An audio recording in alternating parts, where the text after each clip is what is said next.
There's another practice that is commonly known about in India, which is you paid media news, right? Is that something that Edelman is, what are your views on that? And what would you do if a client in India said we have to do it? You know, my view about paying for media is then that's an advertising function, and go buy advertising. The whole essence of media, and you know, I think it's really important in India because it's the most trusted institution in the Edelman Trust Barometer is media. The essence of that is the reliability and independence and fair-mindedness of the media. And one undermines that with any kind of sense of being bought. So we're not going to do it. Even if a client, a very, very big client, said that we would like you to do it. We're not going to do it. We don't do that. We don't do it in any of the countries in which we participate.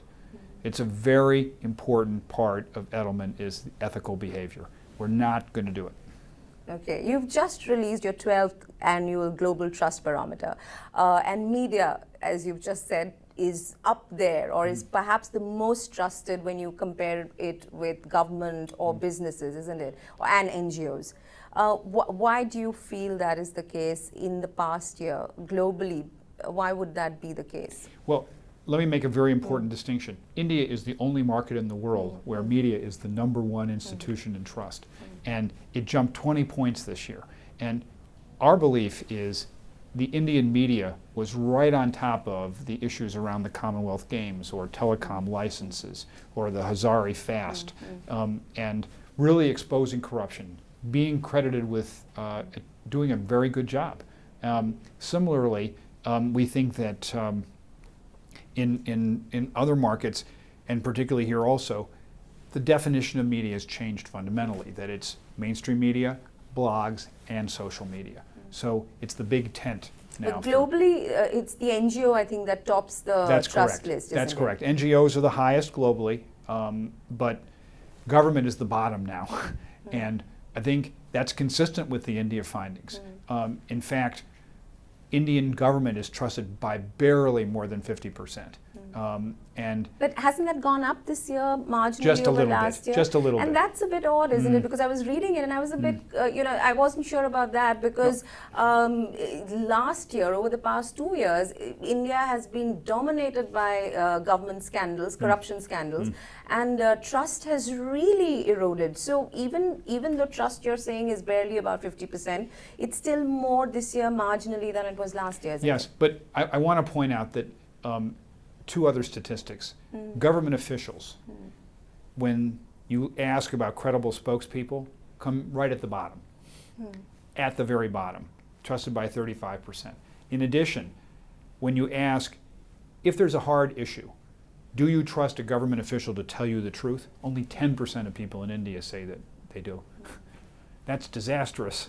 The gap for government between expectation and performance on criteria ranging from being transparent to doing the finances well, 35 points between what's expected and what's delivered.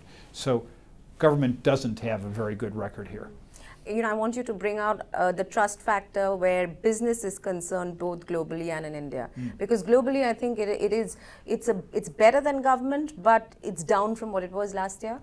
Yes. So trust in business this year basically went sideways globally.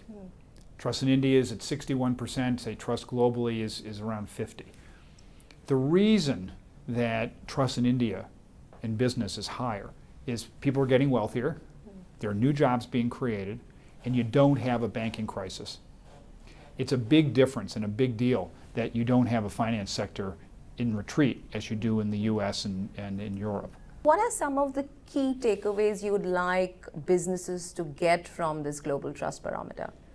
I think that most important is you've got to talk to your stakeholders and engage with them. You can't just be operational.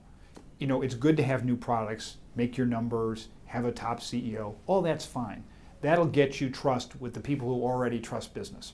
For those who don't trust business, you need to say, I'm going to treat my customers ahead of profits. I'm going to treat my employees well.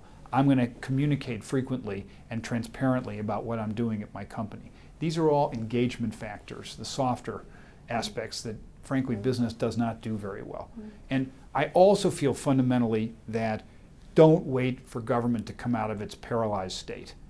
You've got to go out and explain on issues of the time, why should we go back to nuclear energy? Why should we build another reactor?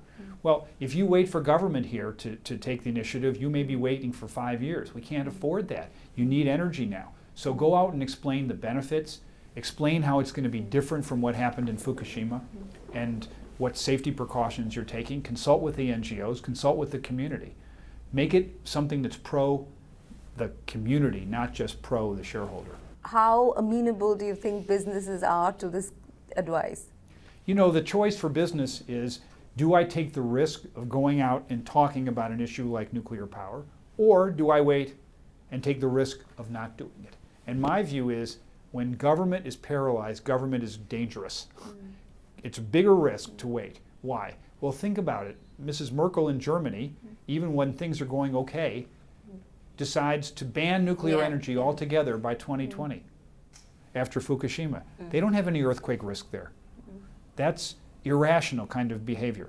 Business can't deal with irrationality. And in fact, I think that government now in the developed countries may be as unpredictable as it is in the developing. That's a big change. If there are depleting levels of trust and the world is in a crisis, is actually good news for your industry, isn't it? I guess you're growing faster than you have in the last 3 years than you've done before. Is that correct?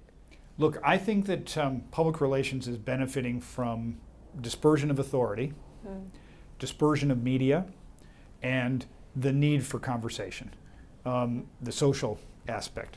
So I do like our growth prospects more than I do the advertising people. And I think, would you be able to put a figure to that?